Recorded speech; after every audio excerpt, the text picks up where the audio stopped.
잘 지내고 있죠? 예, 오늘은 자본주의에 대해서 생각해 보려고 그래요.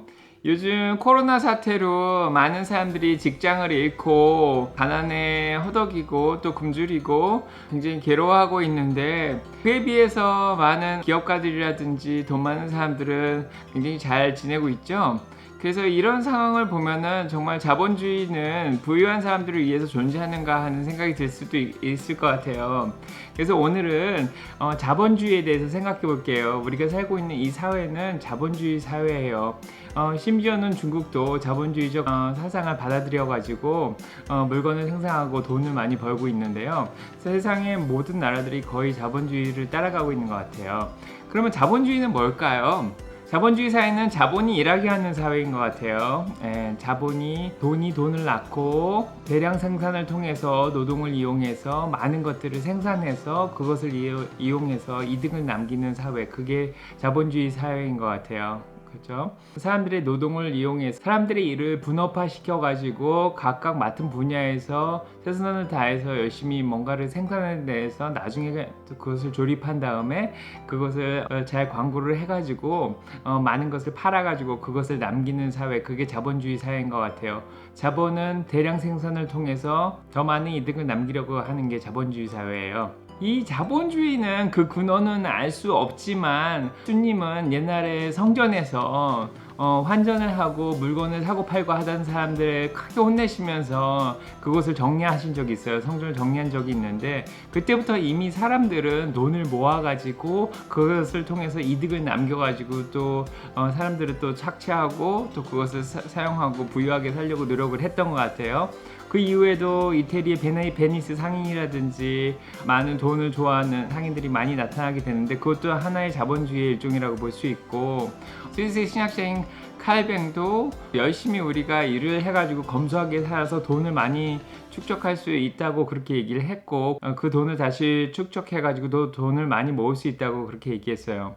그리고 대부분의 유태인들은 돈을 많이 모아가지고 그것을 이제 죽기 전에 그것을 이제 사회에 다시 환원한다는 그런 생각을 하고 있는데, 아무튼 이런 자본주의의 근원은 굉장히 오래된 것 같아요. 특히 영국의 1776년에 아담 스미스가 국부론이라는 걸 쓰면서 Wealth of Nations라는 책을 쓰게 되면서 나라들은 어떻게 더 경쟁하여 자본을 어떻게 더 증가시킬 수 있을까에 대해서 썼고, 이를 통해서 많은 자본주의 국가들이 탄생하게 됐어요. 그래서 어떻게 보면은 아담 스미스가 자본주의의 아버지라고 볼 수 있고, 최근에는 빌 클린턴 대통령이 어떻게 보면 자본주의의 상징이라고도 볼 수 있죠. 그래서 자본가들이 쓸 수 있는 은행의 돈을 무제한도로 풀어주면서 자본을 무제한 증식시켜가지고 결국에는 2008년에 레먼 브라더스 경제 사태가 나타나기도 했어요.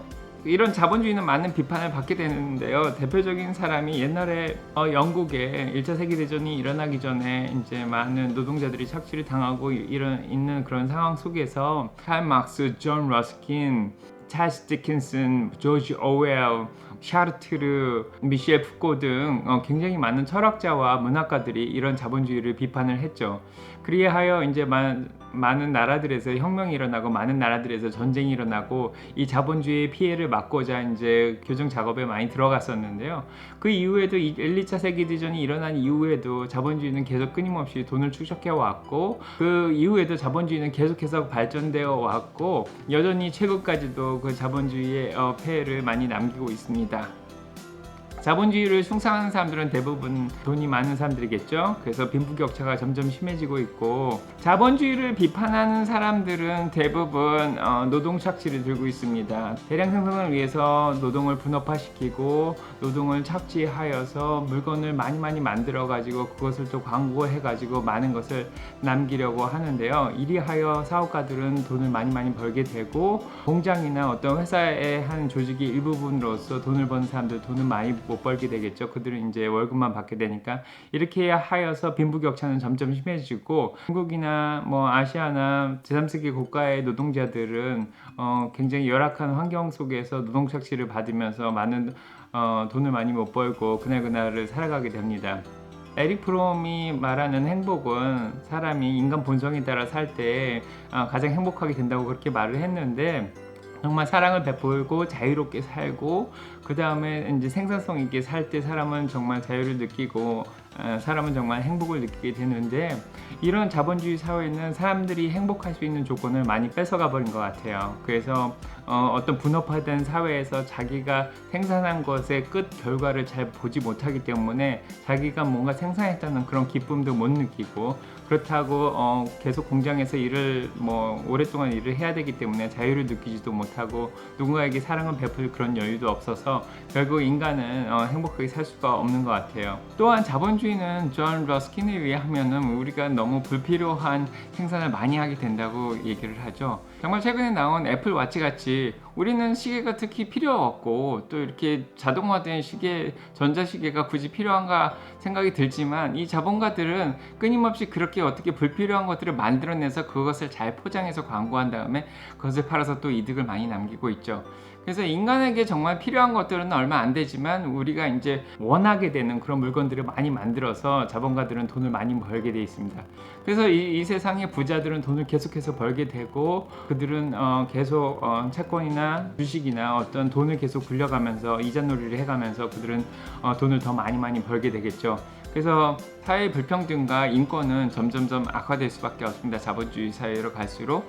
그래서 사람들이 이것들을 많이 타개하고자 자본주의를 비판하고 새로운 개혁을 많이 실현하게 되는데, 완전히 혁명처럼 개혁은 하지는 않지만 정말 사회 민주주의처럼 스웨덴이나 노르웨이나 덴마크처럼 이 사람들의 인권을 더 보장하고 그들의 자유를 더 이제 보장해주는 그런 체제로 넘어갈 수도 있겠고, 공공 서비스 분야 같은 보험이라든지 어떤 의료 혜택이라든지 어떻게 보면 어떤 유틸러티 같이 에너지 사업 같은 것들은 나라에서 이제 직접 제공하는 쪽으로 해가지고 개인들이 더 부담을 안 가지게 할 수 있는 그런 좋은 사회가 만들어지면 참 좋을 것 같은데, 그런 것들이 제3세계 국가들이라든지 개발도상 국가들에서는 굉장히 어려운 것 같아요. 그들은 일단 땅도 뺏기고 물도 뺏기고 다양한 여러 종류로 이제 노동 착취를 계속 당하고 있는데, 언젠가 이렇게 좋은 사회가 많은 국가들에서 좀 더 잘 살고 좀 더 평등한 세계가 왔으면 좋겠지만, 지금과 같이 코로나 사태로 오히려 더 개발도상 국가들이라든지 그 무슨 나라들이 오히려 더 피해를 많이 받고 있는 상황 속에서 그게 어떤 좋은 결과를 나올지 모르겠습니다. 역시 자본가들은 싼 노동력과 싼 자원들을 찾아 나서서 많은 개발도상 국가들로 점점 퍼져나가고 있는데, 이런 것들을 막기에는 이제 너무 그 국가들의 힘이 너무 약한 것 같습니다. 어떻게 보면 예수가 본 하나님 나라라든지 칼막스가 바라본 유토피아 같은 세상은 우리가 좀 더 노력해야 되는 그런 세상이고, 우리가 좀 더 우리 주변에 있는 사람들을 더 돌보고 그들의 관심을 가지고 사랑을 베풀 때 그런 사회가 올 수 있을 것 같습니다. 그럼 모든 사람이 행복해지는 그날까지 우리 모두 사랑을 베풀고 노력하는 그런 공동체 될 수 있도록 더 노력하면 좋겠습니다. 모두 코로나 바이러스로 많이들 괴로워하고 실업하고 참 힘들어 할 텐데 모두 힘내시고 모두 화이팅입니다. 그럼 한국에서 잘 지내길 바래요.